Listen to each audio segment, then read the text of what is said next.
Hi, and welcome back. It's me, Alissa Alter, your go-to source for all things about training strategically. And today we're going to talk about strong versus weak muscles. So often when we're talking about muscles, we like to classify them as strong or weak. Oh, this one's strong, that's really weak, all of these things. I get it. But the reality is that it's far more nuanced than that. And that's what we're going to talk about today.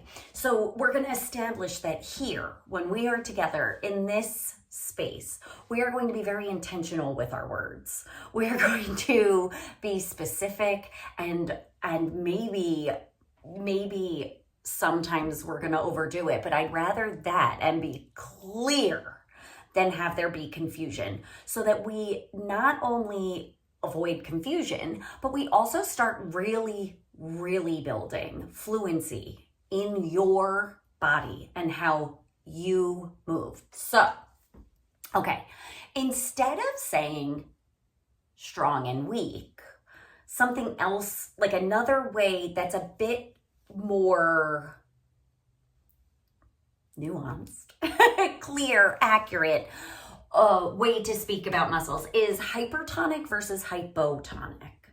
So this refers to the muscle tone. A hypertonic muscle, it's overly toned.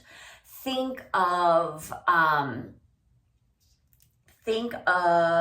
like, I'm thinking of the show, The Jersey Shore, and like the big beefy guys who then like, you can't scratch your back, right? Like that's dysfunctional. That's like a hypertonic muscle. It's so toned that it is no longer fully functional. Whereas a hypotonic muscle is like a flaccid muscle.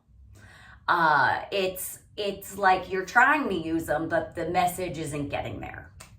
Okay, so hypertonic is like very toned. Hypotonic is undertoned. Okay, so if those are the two ends of the spectrum, we want to be somewhere in the middle, right?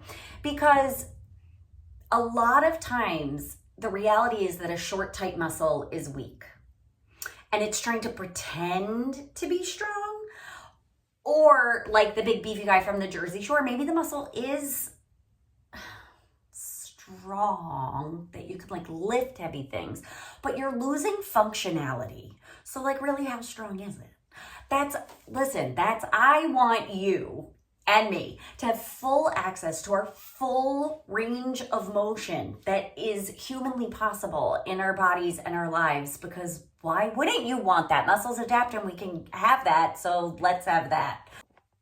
Okay, so that is all I'm gonna say about this today, because next time we are going to be talking about healthy muscles and how they can both contract and both release, how like hyper and hypotonicity are like either ends of the spectrum, and how and why we want to live in the middle. So remember to subscribe, to follow, tell your friends, share this video, let me know what you think, and enjoy, like this week, pay attention to what you're feeling and think about things less in terms of strong versus weak and more about what is the quality of how your body is responding to the resistance and stress that you are intentionally putting on it. All right, I will see you next time.